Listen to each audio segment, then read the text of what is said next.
हो गया। तो आज हम जा रहे हैं क्लास 10th बोर्ड के कुछ क्वेश्चन हैं जिनको डिस्कस करने जा रहे हैं। अगर ये ठीक ठाक लगेंगे, समझ में आएंगे तो सीरीज कंटिन्यू करेंगे। ज़्यादा नहीं बताएंगे, ज़्यादा बताने फिर ज्ञान के लिए नहीं देते। पहला मैंने लिखा है ग्राफ। एक क्वेश्चन आता है क्लास 10th में इस टाइप का। अब ये सबको पता है कि अगर ये कटा हुआ है एक्स एक्सिस पे, जितनी जगह कटा हुआ है एक्स की उतनी क्या आएंगी, वैल्यूज आएंगी। कितनी वैल्यूज आएंगी एक्स की? 2 वैल्यूज आएंगी, यानी ये फैक्टर होगा।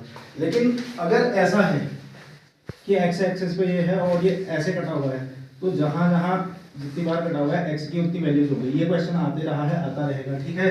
अब थोड़ा सा एक्सपीरियंस बेस्ड कि अगर इसमें चेंजेस होंगे तो क्या हो सकते हैं। चेंजेस ये हो सकते हैं कि अगर आपको ऐसा दिया गया है तो आपसे वो ये पूछ सकता है कि ये इक्वेशन किस टाइप की होगी और ये इक्वेशन किस टाइप की होगी। जहां एक्स की 2 वैल्यूज निकल रही, उसका मीनिंग ये हुआ कि उसका जो स्टैंडर्ड फॉर्म होगा वो इस टाइप से होगा, A X square plus B X plus सी।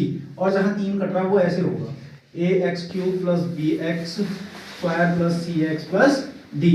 इसका मतलब एक ऑप्शन तो ऐसे आ सकता है मल्टीपल में कि ये इनका टाइप पूछ ले, किस इक्वेशन इनके टाइप क्या होगी।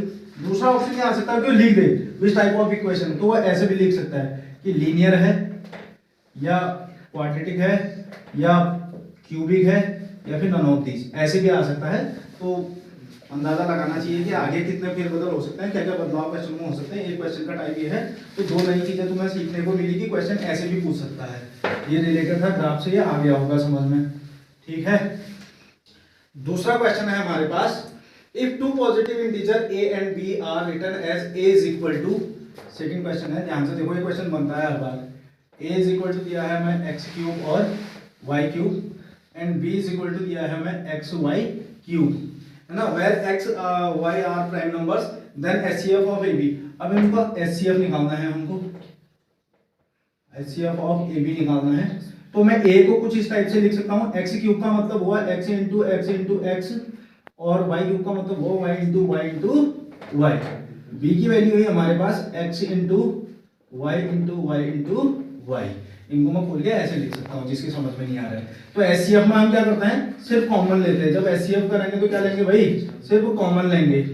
ए पीछे बोलो मत, x y y, 2 y common है, तो मेरे पास आ गया x इंटू वाई, या मैं इसे कह सकता हूँ एक्स वाई स्क्वायर। ये क्या पूछा है इसमें, एचसीएफ। हो सकता है अगर उसमें चेंजेस हो जाए तो एलसीएम निकालने को भी बोल दे, तो एलसीएम के लिए भी आप ऐसे ही करोगे। a की वैल्यू क्या है, x इंटू एक्स, या एक्स क्यूब को ऐसे लिख सकते हैं, और y को y इंटू वाई।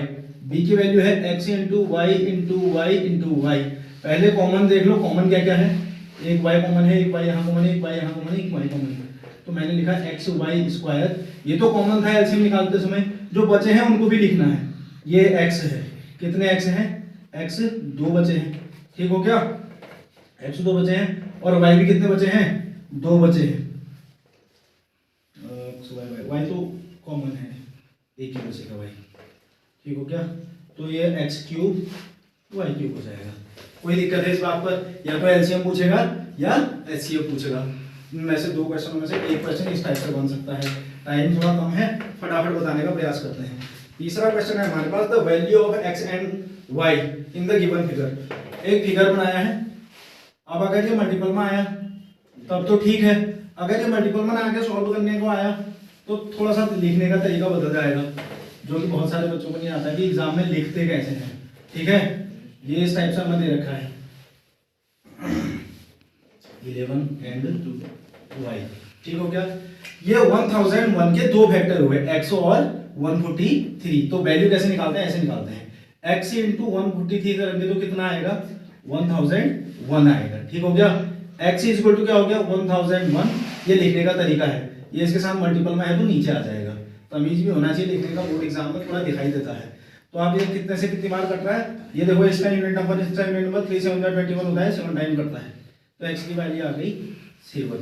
ऐसे ही हमें यहाँ दूसरा लिखना है, तो हम क्या लिखेंगे, ये 2 फैक्टरों की वैल्यू 143 है, तो मैं लिखूंगा 11 into y is equal to 143। तो y की वैल्यू हो गई 143 upon 11। y is equal to कितना हो गया, 11 बन जाए 11, 3 बचेगा, y की वैल्यू आ गई 13। कोई दिक्कत है इस बात पर, अगर मल्टीपल में आए तो ठीक कर सकते हैं, अगर लिखने को आए तो ऐसा तमीज होना चाहिए कि पता चले कैसे निकालना है करके। थोड़ा लिखने पर ध्यान दें, बोर्ड के स्टूडेंट हैं आप।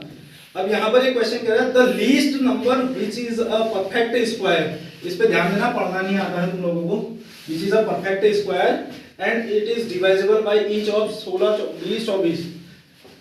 लीस्ट नंबर बोल रखा है तो एलसीएम निकालेंगे। जब भी लीस्ट नंबर बोलेंगे क्या क्या दिया है, 16, 20 और 24।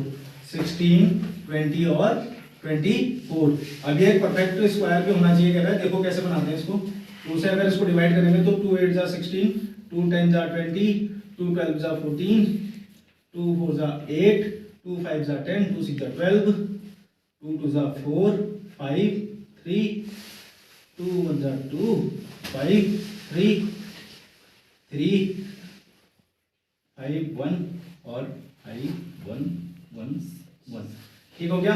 तो क्योंकि मुझे बोला था ये एक परफेक्ट स्क्वायर नंबर होना चाहिए तो हम यही काउंट कर लेते हैं। परफेक्ट वो स्क्वायर कौन होता है जिसमें क्या बनते हैं भैया, पेयर बनते हैं। जिसमें क्या बनते हैं, पेयर बनते हैं। तो 2 का पेयर बन रहा है, दूसरे 2 का भी पेयर बन रहा है, ना 3 का पेयर बन रहा है, ना 5 का पेयर बन रहा है। इसे परफेक्ट स्क्वायर बनाने के लिए मैं इसमें एक 3 ऐड कर देता हूँ तो 3 का पेयर बन जाएगा, एक 5 ऐड कर देता हूँ तो किसका पेयर बन जाएगा, 5 का पेयर बन जाएगा। अब इन सब को मल्टीपल करके जो निकलेगा वही आंसर होगा। तो ये हो गया 2 2 जा 4, 2 जा 8, 2 जा 16 इंटू 3 3 जा 9 इंटू 5 5 जा 25। इसको सॉल्व करते हैं। 16 में 144 होता है। एक बार याद करना, जितना तुम्हारा कैलकुलेशन अच्छा होगा उतना क्या होगा तुम्हारे पास, टाइम बचेगा तुम्हारा।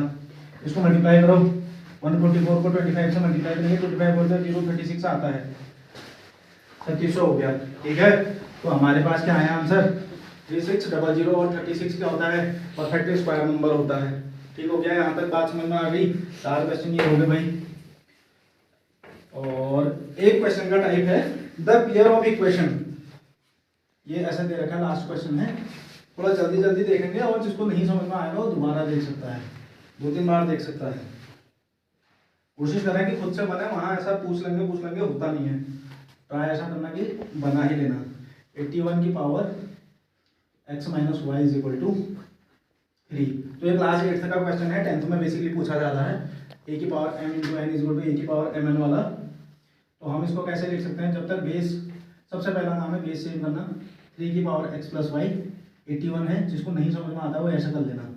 3 2 जा 6, 3 7 जा 27, 3 9 जा 27, 3 3 जा 9 3। ठीक है भैया, बात समझ में आ गई। यानी मैं इसको कैसे लिख सकता हूँ, 3 की पावर x प्लस वाई को मैं ऐसे लिख सकता हूँ 3 की पावर 4, 1 2 3 4 ऐसा आ रहा है। तो अब बेस सेम हो गए तो वैल्यू को सीधे पुट कर सकता हूँ। x plus y equal to क्या हो गया, 4 हो गया, है ना। जिसको नहीं समझ में आता वो ये वाला पढ़े। a to the power m into n is equal to होता है a to the power m plus n। तो बेस सेम होता है तो ये सामने वाला इक्वल होता है। ऐसे ही यहाँ मैंने 81 का निकाला है तो मैं इसको लिख सकता हूँ 3 to the power 4 x minus 1। यहाँ कंफ्यूज करने के लिए खाली 3 लिखा है, इसको 3 की पावर 1 भी लिख सकते हैं। तो 3 3 सेम हो गया तो मेरे पास दूसरी आई 4x 4y इक्वल टू 1। तो दो इक्वेशन आ गई मेरे पास, एक आ गया x plus y equal to 4, एक आ गया 4x minus 4y equal to 1। ये दूसरी इक्वेशन और ये पहली इक्वेशन। इसको सॉल्व कर लेते हैं। अगर बनता है तो x plus y equal to 4x minus 4y is equal to 1। ये सॉल्व करके बता देना क्वेश्चन में कि x और y की वैल्यू कितनी आ रही है। आज के लिए 5 क्वेश्चन है। अगर ठीक ठाक लगेगा, चीज़ें समझ में आएंगी तो थोड़ा तेज तेज हो रहा है क्योंकि लंबी वीडियो कोई देखता नहीं है। तो उसको देख लेना है और कमेंट कर देना कि x और y की वैल्यूज कितनी आ रही है। फिर अगले सीरीज में मिलेंगे। Thank you.